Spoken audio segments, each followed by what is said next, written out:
တော်လာပြည်သူများအားလုံးပဲမင်္ဂလာပါခင်ဗျာကျွန်တော် Remo Brother YouTube Channel ကနေအားလုံးကိုပြန်လည်ပြီးတော့မှကြိုဆိုလိုက်ပါတယ်ဒီကနေ့ March လ22မှ8ရက်နေ့ကတော့ Invitation ကိုကျွန်တော်တို့ဒါမြန်မာနိုင်ငံအတွက်ကိုတခြားနိုင်ငံเนาะတခြားနိုင်ငံတွေမှာပေါ့เนาะ Invitation ကိုကျွန်တော် Richard Ski ဆိုရင်9.8လောက်ထိကိုပြင်းအားမြင့်တဲ့ဒါကျွန်တော်တို့ငလီတစ်ခုလုတ်သွားခဲ့တယ်ဆိုတော့ဒီငလီနဲ့ပတ်သက်ပြီးတော့မှဒါကျွန်တော်တို့ထိခိုက်မှုတွေတချို့ဆိုရင်လည်းဒါအသက်အန္တရာယ်နဲ့ပြန်ပြီးတော့မှလွတ်လာတဲ့ဥစ္စာမှုတွေရှိတယ်အခုချိန်ထိကျွန်တော်တို့ဒီဗီဒီယို reaction ရိုက်နေတဲ့အချိန်ထိကိုပေါ့နော်ကျွန်တော်တို့သတင်းတွေတစ်ခုတက်ခဲ့သတင်းတွေတစ်ခုတက်နေတယ်ပိတ်မိနေတဲ့ထိုင်းနိုင်ငံမှာနေတဲ့မြန်မာလုပ်သားတွေလည်းအများကြီးရှိနေတယ်အများသောအားဖြင့်ကဒီစောက်လုပ်ရေးလုပ်ငန်းတွေဟိုအဆောက်အအုံတွေပြိုကျတဲ့အချိန်မှာပိတ်မိတာလည်းအများကြီးရှိတယ်ပေါ့နော်ဒီမှာရန်ကုန်မန္တလေးအစရှိတဲ့ဖြစ်ပေါ့ဆိုတော့အဲ့ဒီဗီဒီယိုလေးနဲ့ပတ်သက်ပြီးတော့မှညီကောင်မောင်နှမတွေကိုကျွန်တော်တို့ကဟိုသိစေချင်တဲ့အတွက်ကြောင့်မို့လို့ဒီဗီဒီယိုလေးကို reaction လုပ်ပေးတာဖြစ်ပါတယ်အဲ့တော့ဒီ28ရက်နေ့အတွက်ကျွန်တော်တို့ဒီငလင်ဟာဘယ်လောက်ထိဆိုးရွားခဲ့လဲဘယ်လောက်ထိတောင်မှထိခိုက်မှုတွေရှိခဲ့တယ်လဲကျွန်တော်အားလုံးပဲအတူတူကြည့်ရမှာဖြစ်ပါတယ်ခင်ဗျာ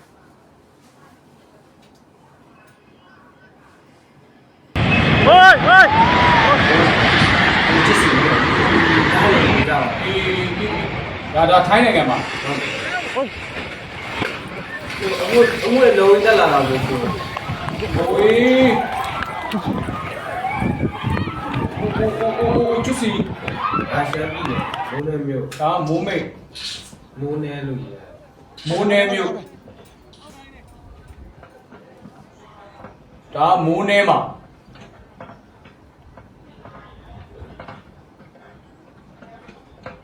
ဒါတော့အဲ့လောက်ကြီးရောမဟုတ်တော့လှုပ်နေမှာဟိုဟာကြီးပါလှုပ်နေရတယ်ဒါဆိုဒိုးစီမှာဆိုပြီးမလှုပ်လေကလွတ်တယ်လို့လည်းခေါ်တယ်ဒိုးစီမှာဆိုရင်တို့ကရင်ပြည်မှာနေတော့ဆိုကောက်ပေါ့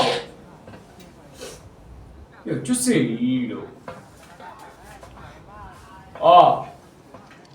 ဟိုအဲ့ကကြီးတွေပါလှုပ်တာဆိုရင်တော်တော်ဆိုးနေပြီလေ Richard Ski က 7.7 ဆိုတော့ရင်နဲတာပေါ့ခုနတိုက်တလုံးပြုတ်ကြပါတယ်ဟိုအဲ့ဒါလည်း foundation မခံလို့လည်းဖြစ်နိုင်တယ်ကျွန်တော်အခုမှစောင့်နေတန်းနဲ့ပြုတ်ကြတယ်စောင့်လက်ဆိုင်ကြီး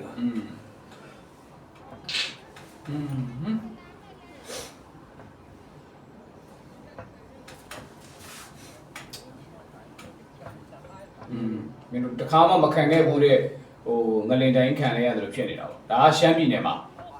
တော်တော်ဆိုးပါတယ်ကွာနည်းနည်းတော့လား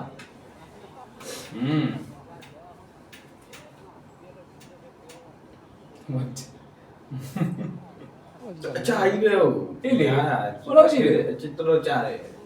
ထပ်ပြီးလုံဝင်လို့တော့မကြားတယ်အဲ့ဒါတော့ဟုတ်မဟုတ်တော့မသိဘူးတော့ညောင်းပဲတော့ကြားမကြည့်ဘူးဒါအညာမှာ What the fuck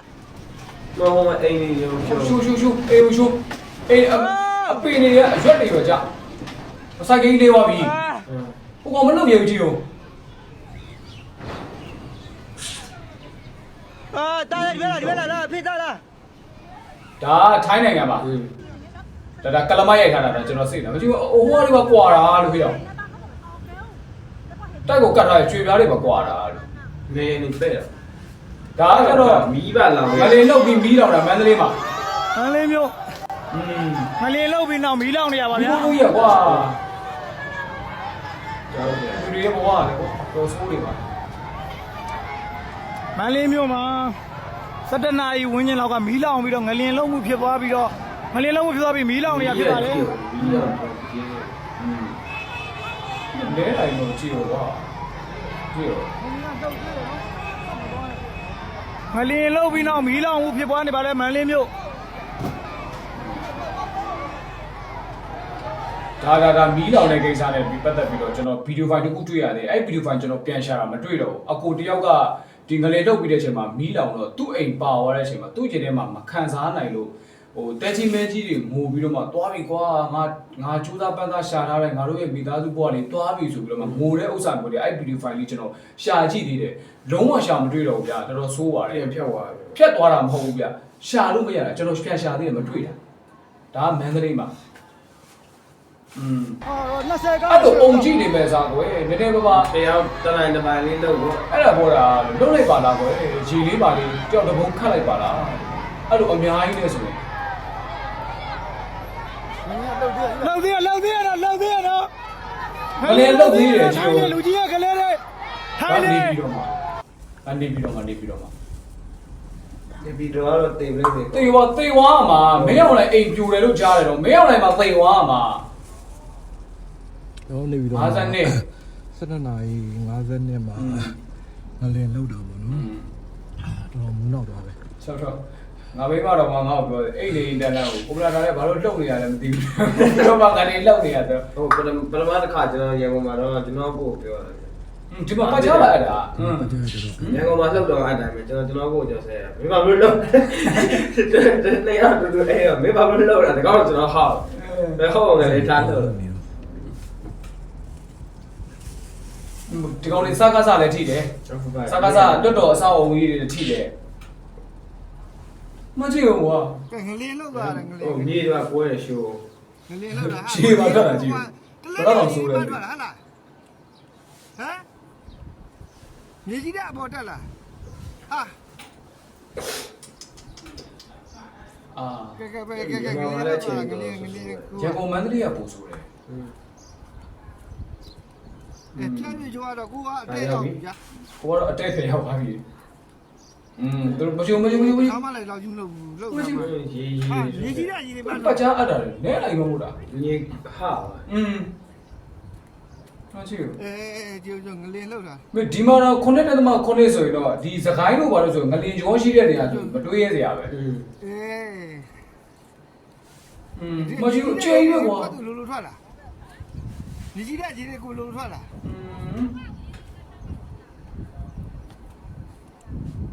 ကျိုးကျိုး လဲမနှောပါလားရ နော်မအဲ့ရလာ ဟိုမကြည့်ဟိုအေးမြေတစ်ချက်တော့ပွဲထွက်ကြောက်စရာ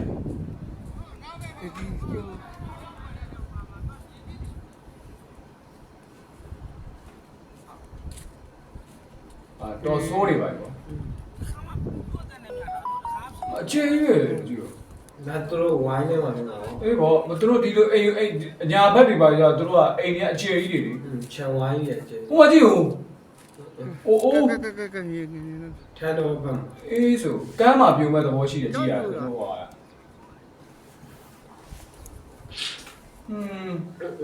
ဒီနေ့ဘာလာဖြစ်နားလာစီကွာ တုတ်ချက်တာဆိုတော်လေးအောင်နားကွာ တမတော်တွေကမင်းအောင်လိုက်ပေါက်လို့ပဲစားတွေတွားပြောတော့မဟာပထဝီမြေကြီးကမနေနဲ့လို့ဒီလိုလောက်ခါသွားတယ်လို့ပြောရမယ် ဟမ်လိုက်မြတ်မြတ် တော် ထက်လို့ထက်လို့ လှုပ်ဒီလှုပ်နေတာကိုတက်တော့ရိုက်နေသေးတယ်ကြည့်ဦးလူကြီးရတယ်တကယ် စီအဲ့လှုပ် အဲ့လက် လှုပ်နေတာကြည့်ဦးစားလို့လေလို့ အဲ့မြေကြီးလှုပ်နေရတာကြီးရတယ်ဟောရေးကိုပတ်တာလှုပ်မှာလားဟောမောကြီး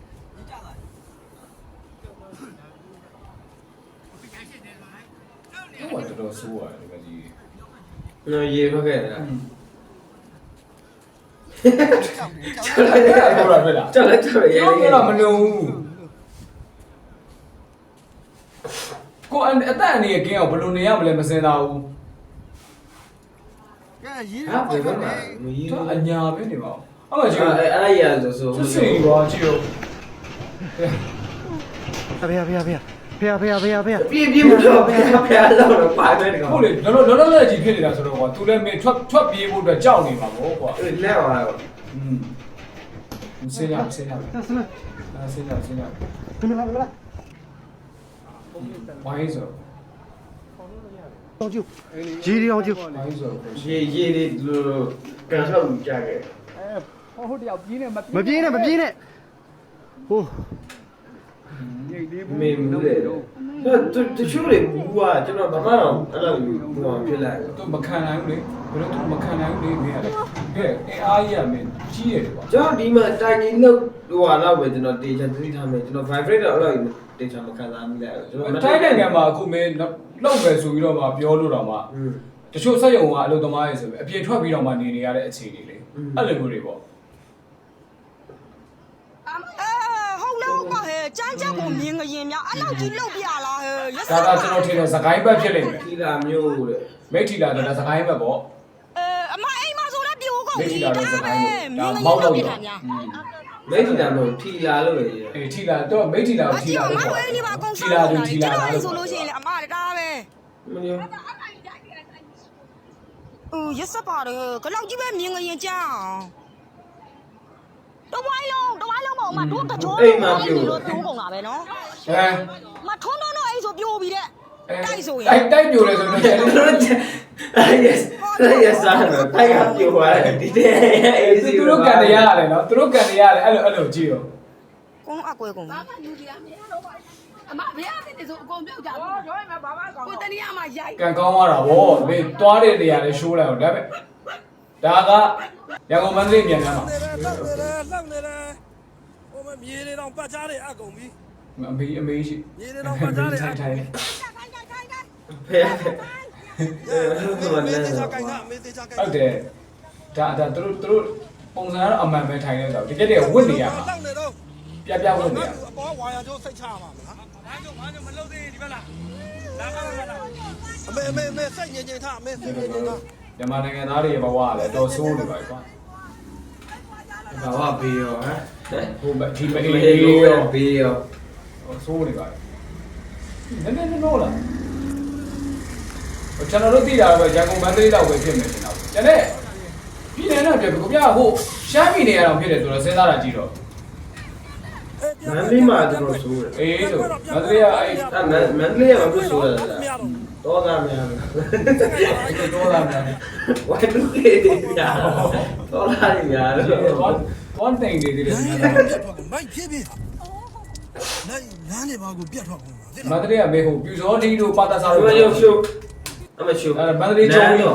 ဟဲ့နန်းမျိုးရိုနန်းဟိုအားစပြီးပြက်ပြီးဆိုတဲ့ကမင်းရောလိုက်ဘောကတော့မတွေးရဲစရာပဲတော့ရိုင်းနေအောင်ငလေးလောက်တာချောက်ဆရာကောင်းလိုက်တာ အဲ့တော့တိုင်းရေးပြည်မကောင်းပါဘူးဆိုမှဟိုချိန်တွေနိုင်တဲ့လူ ကျုံ တွေ ကြီး ရှိ လည်း တယ် ပြိုကြပါရှင်းနေအောင်တော့ အဲ့ဒါကလာပြီးဗီဒီယိုရိုက်နေတယ်ရှင်းတုံးလေဆိုပြီးတော့ပြီးတော့ရှင်းတာတုံးတာတော့ဗီဒီယိုတော့ရိုက်နိုင်အားတဲ့ဘယ်လိုကောင်းပါလဲလည်းမသိ မလို့ပြအဲ့ရတော်တော်နှမျိုးပါလေကျန်တယ် ဘူးအဲ့ဒါတွေကမေကမ္ဘာအမွေနှစ်တယ်နော်အပြင်ပြန်ပြုတ်ပြင်မယ်ဆိုပြီးတော့ဟိုမှာရှိတယ်ဟိုလက်သမားခေါ်လိုက်ဒီပညာသမားခေါ်ပြီးတော့ပါ စပေါ်လို့ပဲ အဲ့တိုင်းထားရမယ်ဆိုတော့လည်းတိမဲ့ပုံလည်းမပေါ်ပါ ကျွန် ဘူး တော်တော့မပြင်းဘူးကျွန်တော်တကယ်မပြင်းဘူး ဒီတိုင်းလည်းထားမှာလေအမွေနှစ်ကမင်းရတယ်လမ်းမတော်ပဲလူအုပ်ကြောင်းလို့ပေါ့ပြင်မလိုက်တာဘာတွေမှလည်းဥပိ္ပဒနာဆိုတော့ပြန်ဆောက်တာလေ ဟိုမှာကျုံးဟွာကြီးပြိုကြပါ မင်းဟောက်လိုက်တော့နမိတ်တီတော့ပြနေပြီနော်သာသနာပြုပေးတဲ့ထပ်မှာကြည့်လိုက်အောင်မြန်မာပြည်စုပ်ပြတ်တန်းနေတာငလျာလှုပ်လိုက်မီးရလောင်လိုက်ဒါမှန်တယ် အဲ့ပြိုပြီ ဒါတော့ပြုတ်ပြီအချင်းတွေပေါ့ပြီမန္တလေးမှာ ရိုက်မယ်တကြိုးလေး မစိုးရင်လေးပါလေမစိုးရင်တိုင်း ဟမ် ဒါမှန်တယ်မှာဖြစ်တယ် ဝေးဝေး တိုက်ပေါ်လူတွေက ဝီစင်းပြေးပြီထင်တယ် ဟောဆရာတော်ပြည်တယ် စင်းပြေးကြပြီထင်တယ် သွားပြီသွားပြီအလှုပ်ပြန်ပြီ အိုး လှုပ်ပြန်ပြီ အိုး ဝေးသွား what the fuck တချူဦးရပါဖေး ဒီဘာလို့တာလဲလို့ အိုးဘယ်သူမှမဖြစ်ပါသေးနဲ့ကွာ ဒီဗီဒီယိုရိုက်ဖို့ဟိုဖြစ်နေသေးတယ်စောက်ရေးထဲမှာ သွားပြီ တို့တော့ကင်းနေမယ်မစင်တော့ဘူး တချူတီမှာ အဲ့ဒါမြန်မာလူမျိုးတွေရဲ့အဲ့ဘာတောက်ချင်မှမသိဘူးတခုခုဆိုရင်ခင်ဗျာထမင်းစားတာအစားဒီဗီဒီယိုရိုက်ဖို့လုပ်နေသေးတယ်ဟာဒီ တော့တော့ မင်းတို့ရပြေးဖို့မစင်တော့ဘူးဒီစောက်ဖုံးရိုက်ဖို့ကိုစင်တာဒီကိုတော်တွေလည်းဘယ်လိုကိုတော်တွေလည်းမသိဘူး ကျွန်တော်ဦးစင်းတစ်ပါးပြေးဖို့ တကယ်ဟာဒီ အဲ့လောက်တော့ဆိုးတယ်ကိုလေးဒီမှာဘာမှမဟုတ်တော့ဘူး အာမဟုတ်အဲ့ TikTok မှာတင်ပြီးတော့မှဟို like တွေ view တွေရဖို့အတွက်ကိုဟိုဟာဖြစ်နေတာ သွားပြီဘော အဖေအဖေ ပြောသွားပြီ ကဲရွှေမင်းမြတ်စွာဘုရားကြီးဇီဒီ ရင်းကလင်ကြောင့်ပြိုသွားပါပြီခင်ဗျာရွှေမင်းတောင်ပေါ်ကြောင့်ဇီဒီလုံးပြိုသွားပါပြီခင်ဗျာပြိုသွားပါပြီခင်ဗျာ ဒါလည်းအညာဘက်ပဲနေမယ်ငါဟိုမှာဒါကကန်ယူလိုက်နေတာဟိုအရင်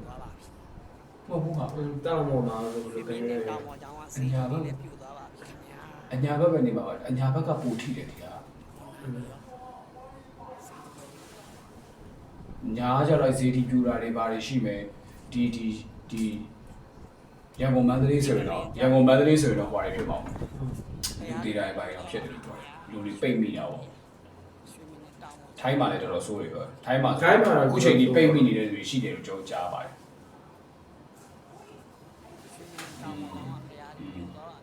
ထိုင်းမှာဘာကြီးถ้าออกไม่เราต้องรออุปกรณ์ ကျွန်တော်ကအဲ့ဒါမဟုတ်ဗျာကျွန်တော်ကအဲ့ဒါသွားကယ်လိုက်ပါလားလို့ဘာအဲ့လိုဗီဒီယိုတွေဘာလို့ရိုက်နေတာလဲလို့ တော့ကဲတို့လည်းအဆင်မပြေလို့ပြော ဘာပြတ်ပါဘူး ကဲလေမလာသေးဘူးဒါမှမဟုတ်လေထပ်ပြီးတော့ပိုးပြီးဖြစ်နေဆိုးမှလို့စောင့်တယ် အဲ့ဒီစောက်လို့ရလုံးကမှရှိတယ်ကျွန်တော်မြန်မာတွေပဲမန္တလေးငယ်လောက်ခက်လေးပြိုကျ28ရက်3လ25မန္တလေး အတိုက်ပြကြမှာလား ပြိုသွားပြီပြိုသွားတဲ့ဥစ္စာကိုနေနေပါပြိုဘာလို့လဲဘယ်ဒီသွားနေပြန်တာလို့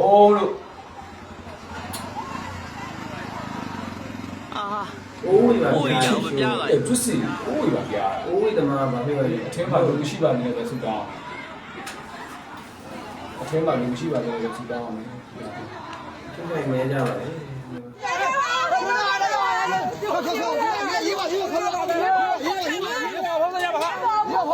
ီချမ်းသာဟောဒီလိုလည်းပြောလို့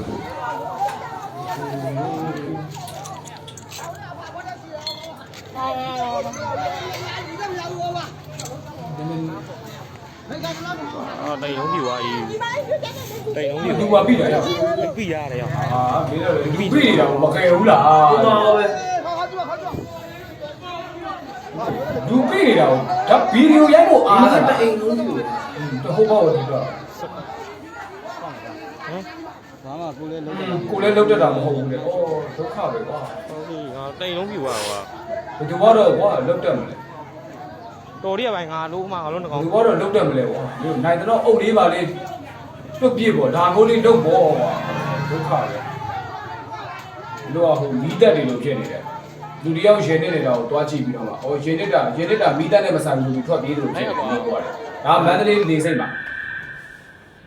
နေတဲ့တစ်ခုလုံးမှာစုပ်ပြတ်တော့ပါရှိတယ် မန္တလေးနေစိတ်အရေးပေါ်ဘဲတီးတာဘဲတီးလိုက်တာသွားအမတို့ရဲ့သွားဟဲ့ကစီဆုံးရှုံးမှုတွေကမနေဘူးပါဒီလား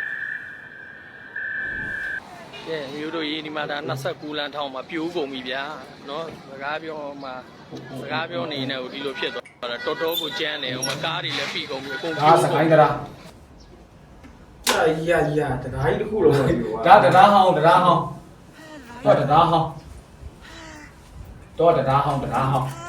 ညမင်းမတော်တော့ငါမကြည့်တော့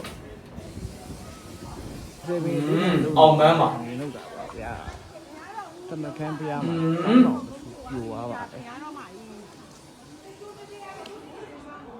ဒီဘက်ကြောလုံးပြုတ်သွားတယ် အားရော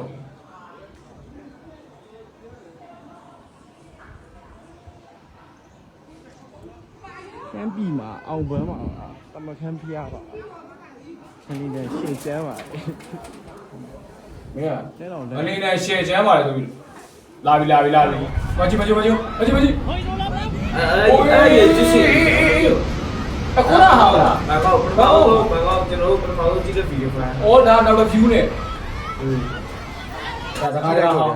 တကိုင်းတရာအဟောင်းကတော့သွားပြီးမြေငင်တန်ကြောင့် ဒီတရားဟောင်းอ่ะ ငင်တန်ကြောင့်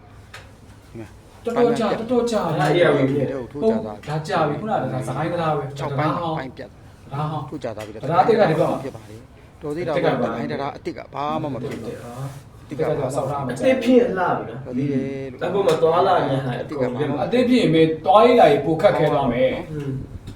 အဟောင်းကတော့မြေနေတိုင်းပဲပိုင်းပိုင်းပြတ်ပြီးတော့အေယော်ဒီမြေတဲ့ကိုထိုး အဲ့ ကြ အဟောင်းမသုံးတော့ဘူးလား ဒါတကိုင်း ဟောအေးပေါ့မသုံးတော့ဘူးထင်ပါလေ ငင်တန်ကတော့တအားများတယ် သုံးရင်လည်းသုံးတော့ပြောမတတ်ဘူး လား ဒါစကိုင်းမှာ ကဲကျွန်တော်တို့ရဲ့အိုး ဒီအပေါက်ကြီးရှိ ရွှေမင်းတောင်မောင်ကျောင်းကဒါဘေးအန္တရာယ်ရင်ငလျင်ကြောက်ပြ ပြိုသွားပါပြီခင်ဗျာ တောင်းတော့ကြောင်းမယ်မင်းတောင်းနေမ ပြို ဟုတ် သွားပါပြီခင်ဗျာရေငလျင် မချိုးပေါ် ဒါ ပါ ဟဲ့ ရားလေ ကျွန်တော်ရုပ်သွားတော့ကောင်းပြပါ အေး